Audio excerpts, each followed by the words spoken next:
በዛሬ ቪዲዮ በ27ኛው ሳምንት ስላመጣሁት ውጤት ለኩኛና ማቴታ ተቀያሪ የሚሆኑ ተጫዋቾችና ስለ 28ኛው ሳምንት ደግሞ የቡድኔ ቅርጽ እናወራለን።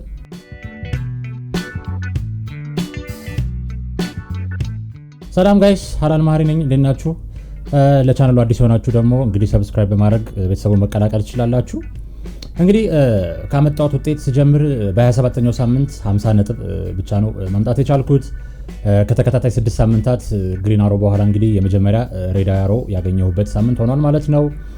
በሳምንቱ መጨረሻም እንግዲህ ከ63000 ኦቨርኦል ራንክ እንደገና ወደ 80000 ኦቨርኦል ራንክ ተመልሻለሁ ማለት ነው። እንግዲህ ይህንን ነጥብ ማለፍ በጣም ከባድ ነው የሚሆነው። ብዙ ቶፕ 100K ውስጥ ያሉ ተጫዋቾች እንግዲህ ተቀራራቢ ነጥብ ስላላቸው በ2 እና 3 ነጥብ ልዩነት ብቻ እንግዲህ ብዙ ራንክ ልትወርዱም ልትወጡም ትችላላችሁ ማለት ነው። 27ኛው ሳምንት እንግዲህ ኤፍፒኤል እንዴት አንፕሬዲክተብል እንደሆነ ያየንበት ሳምንት ነበር፣ የኤፍኤ ካፕ ጨዋታዎችን ጨምሮ ማለት ነው። ስፔሻሊ ደግሞ የኔም ቡድን የገደለው የአርሰናል እና ፎረስት ጨዋታ ነው። ያለምንም ጎል መለያየታቸው እንግዲህ ከሁለቱም ቡድኖች ተከላካዮች የነበሯቸው ተጫዋቾች ብዙ ነጥብ አግኝተዋል። እንደ ሴልስ፣ ራያ እና እንግዲህ ጋብሪኤል አይነት ተጫዋቾችም ብዙ ቡድን ውስጥ ያሉ ተጫዋቾች ናቸው። ያው ኦነርሺፓቸው ከፍ ያለ ነው ቶፕ 100K ውስጥ። ከዛ ውጪ ሳላ ብዙም ባይባልም ሪተርን ማድረግ ችሏል። በጣም ብዙ የሚባል የኤፍፒኤል ተጫዋቾችም እንግዲህ ፓልመርን ካፕቴን አድርገውት ነበር። አክቹአሊ 1.5 ሚል አካባቢ የሚሆኑ የኤፍፒኤል ተጫዋቾች ነው ካፕቴን ያደረጉት። እንግዲህ ምንም ያው ቼልሲ ሳውዛምተን 4-2 ቢያሸንፍም ፓልመር ያለ ምንም ሪተርን 3 ነጥብ ብቻ እንደያዘ ወጥቷል። በጣም ብዙ ኳሶችንም እንግዲህ ሲያባክን ማየት ችለናል። በፍጹም የምናውቀውን ፓልመርን አይመስልም ነበር እዛ ጨዋታ ላይ። በቀጣይ እንግዲህ ዋይልድ ካርድ በማደርግበት ሰዓት በእርግጠኝነት እሱን ማሰናበት አይቀርም። እንግዲህ ሙኖዝ፣ ማይኮሌንኮና ኬርኬዝም እንግዲህ ሶስቱም አሲስት ማድረግ ችለዋል። ማይኮሌንኮና ኬርኬዝ እንግዲህ ቤንቼ ላይ ነበሩ።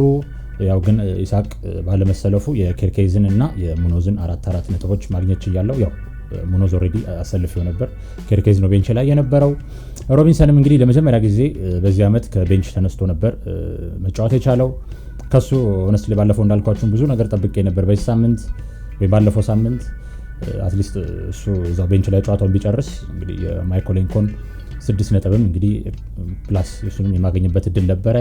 ግን ያው ሮቢንሰን ለ18 ደቂቃ ብቻ ተጫውቶ ጭራሽ ቢጫ ካርድ አይቷል። በዛ ምክንያት እንግዲህ በኩራት 0 ነጥብ ይዞ እንግዲህ ቡድኔ ውስጥ ተቀምጧል ማለት ነው።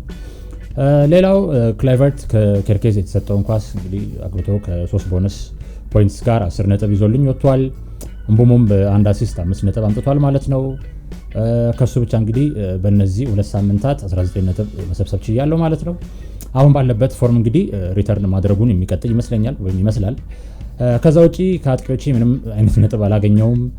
ጭራሽ በጋክፖ ፋንታ 29ኛው ሳምንት ታሳቢ አድርጌ ቀይሬ ያስገባሁት ኩኛም እንግዲህ ከፉላም ጋር ነው የነበራቸው ጨዋታ ምንም ካለማድረጉ አልፎ እንግዲህ በኤፍኤ ካፕ ጨዋታ ላይ ቀይ ካርድ አይቷል። በዚህ ምክንያት ደግሞ እስከ 31ኛው ሳምንት ድረስ እንዳይጫወት እገዳ ተጥሎበታል። ኢቭን ከዛ በላይም ሊሆን ይችላል እየተባለ ነው እገዳው። የሚደብረው ደግሞ እንግዲህ እሱ ስንገዛ እነዚህ የታገደባቸው ጨዋታዎች አሪፍ ስለሆኑ ነበር። እንግዲህ ከዛ በኋላ እገዳው ሲመጣ ኦልሬዲ ጨዋታዎቹ ያመልጡታል ማለት ነው፣ ወይም ያመልጡናል እነዚህ አሪፍ የሚባሉ ጨዋታዎች ማለት ነው። ሌላው በዚሁ የኤፍኤ ካፕ ጨዋታዎች ላይ ጉዳት ያስተናገደው ማቴታም እንግዲህ በ28ኛው ሳምንት የመሰለፉ ጉዳይ አጠራጣሪ ነው። በጣም የሚደብር ነበረ ጉዳቱ። በ29ኛው ሳምንት ደግሞ እንግዲህ ያው ፓላሶች ጨዋታ ስለማይኖራቸው ብዙ ሰዎች ወደ 170,000 አካባቢ ሰዎች እሱን ኢቭን እየሸጡት ይገኛሉ ማለት ነው። ይሄን ካልን እንግዲህ ለኩኛና ማቴታ አሪፍ የመላቸውን በ29ኛው ብላንክ ጌም ዊክ ጨዋታ ከሚያደርጉ ተጫዋቾች የተወሰኑ ተጫዋቾች ልጠቁማችሁ። በመጀመሪያ የምናየው እንግዲህ ዮሐን ዊሳን ነው። የብሬንትፈርድ ቀጣይ ጨዋታዎች እንግዲህ ካየን ወረቀት ላይ በጣም ከባድ የሚባሉ ናቸው። ግን እንግዲህ አብዛኞቻችን በዚህ ሰዓት 30ኛው ወይ 31ኛው ሳምንት ዋይልድ ካርድ እናደርጋለን ብዬ አስባለሁ። ስለዚህ እንግዲህ አትኩሮት የምንሰጥባቸው ጨዋታዎች እስከ 30ኛው ወይም 31ኛው ሳምንት ያሉ ጨዋታዎች ናቸው ማለት ነው። እስከ 30ኛው ሳምንት ያሉትን ጨዋታዎች ካየን ደግሞ እንግዲህ በ28ኛው ሳምንት ከቪላ ጋር በሜዳቸው ይጫወታሉ። በ29ኛው እና በ30ኛው ሳምንት ደግሞ ከቦርንማውት እና ኒውካስል ጋር ከሜዳ ውጭ ነው የሚገናኙት። ቅድም እንዳልኳችሁ እንግዲህ ወረቀት ላይ ከባድ የሚባሉ ወይም የሚመስሉ ጨዋታዎች ናቸው። ግን አሁን ዊሳ ካለበት ፎርም አንጻር እና ደግሞ ተጋጣሚዎቻቸው አሁን ባሉበት የፎርም ዋዠቅ ስፔሻሊ ዲፌንስ ላይ ከሱ ሪተርን ልናገኝበት የምንችልበት እድል ከፍ ያለ ነው። ሌላው ደግሞ ክሪስ ውድ ነው። አንበሳው እንግዲህ ቡርኔን ለረጅም ሳምንታት የታደገ ያለው ተጫዋች ማለት ነው። እሱም እንግዲህ ቀላል ይሁን ከባድ ሁሉም ቡድን ላይ ማለት ይቻላል እንግዲህ ሪተርን እያደረገ ያለ ተጫዋች ነው። ከዚህ በኋላ ያሉትን ጨዋታዎችንም ብታዩ እንግዲህ ወረቀት ላይ ቀላል የሚባሉ ናቸው፣ ያው ከሲቲ ውጭ ማለት ነው። ግን ሲቲም ቢሆን በመከላከሉ በኩል እንግዲህ ክፍተታቸው ያረሙ አይመስሉም። የባሰ ደግሞ አሁን አኬም እንደገና ጉዳት አስተናግዷል። እንደነ ሉዊስ ባሉ ተከላካዮች ደግሞ እንግዲህ የተሻለ አቋም ይኖራል ብዬ አላስብም። ቡድኑ ምናልባት በዚህ ሳምንት መግዛት ባይኖርብን እንኳን ክሪስ ውድን ግን ያው ከ29ኛው ሳምንት ጀምሮ እሱን ወደ ቡድናችሁ መቀላቀል ትችላላችሁ። እኔ እንግዲህ እስከ ሲዝኑ መጨረሻ ከቡድኑ የሚወጣ አይመስለኝም፣ ያው አዲስ የጉዳት ወይ የፎርም ጉዳይ ካልመጣ በቀር ማለት ነው። ያው መርሳት የሌለባችሁ እንግዲህ እነዚህ እያየናቸው ያሉ ተጫዋቾች 29ኛው ሳምንት ላይ ጨዋታ የሚኖራቸው ናቸው። ያው ፍሪሂት ለማታደርጉ ነው ሞር የሚሆነው ማለት ነው። ያው ግን ለሳምንት ብቻ ደግሞ ከውድና ዊሳ አንዱን ብቻ እንግዛ ካልን ወይ ደግሞ ከኩኛና ማቴታ አንዱ ብቻ ከሆነ ቡድናችን ውስጥ ያለው ብዙ ድሎችንም ከማግኘት አንጻር ዊሳ የተሻለ አማራጭ ነው ብዬ አስባለሁ። ያው ከቲም አቋም ማለት ነው። ደግሞ ሁለቱም ኩኛና ማቴታ ቡድናችሁ ውስጥ ካሉና ሁለቱንም የምትሸጡ ከሆነ ደግሞ ሁለቱንም ተጫዋቾች ማስገባት ትችላላችሁ ማለት ነው። ያው ውድና ዊሳን ማለት ነው። እንዲሁ ውድ ደግሞ ቡድናችሁ ውስጥ ኦልሬዲ ካለ በግልጽ እንግዲህ ዊሳን አሪፍ አማራጭ ወይም ብቸኛ አማራጭ ያደርገዋል ማለት ነው።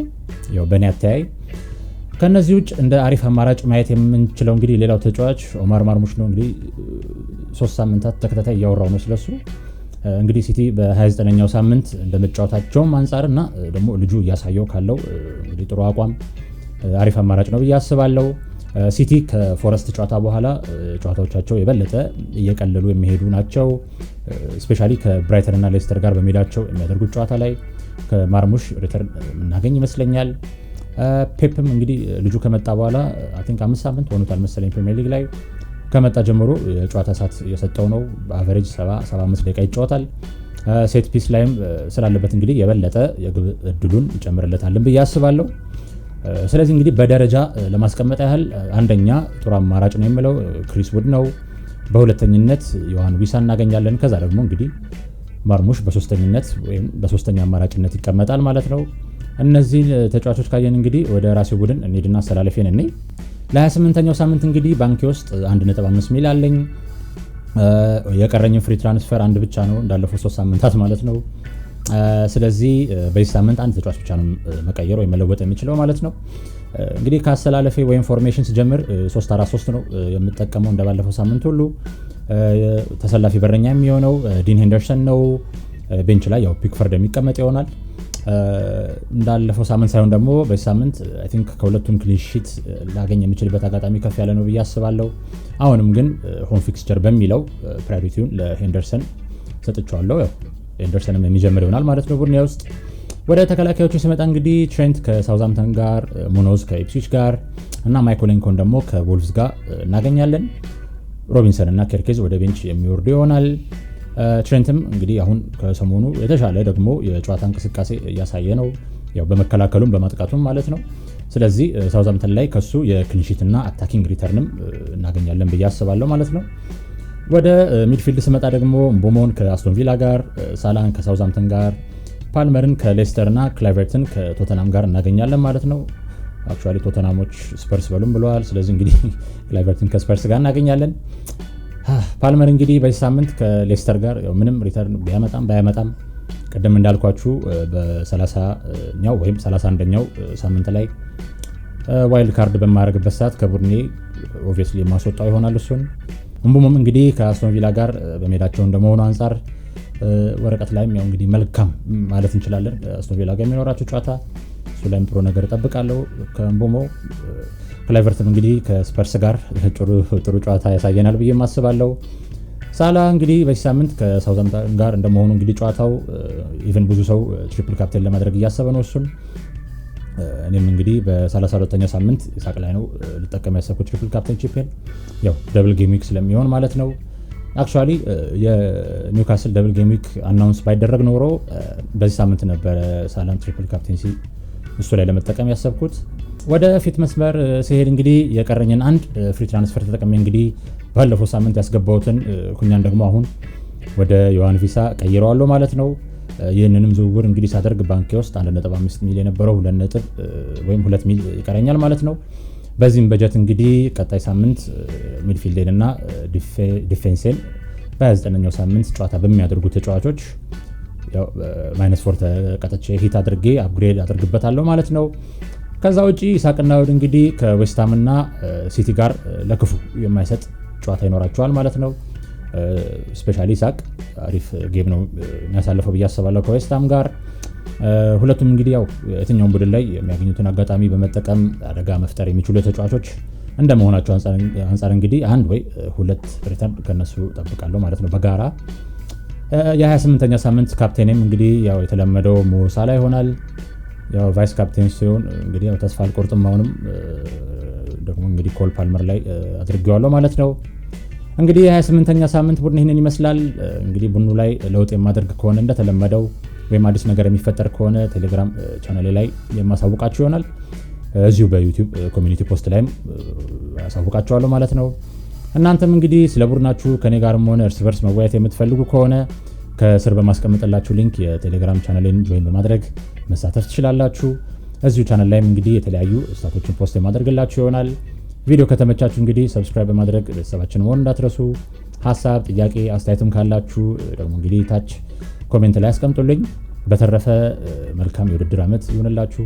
ስለተከታተላችሁኝ አመሰግናለሁ። ቴንኪው ወይም ባይ ባይ።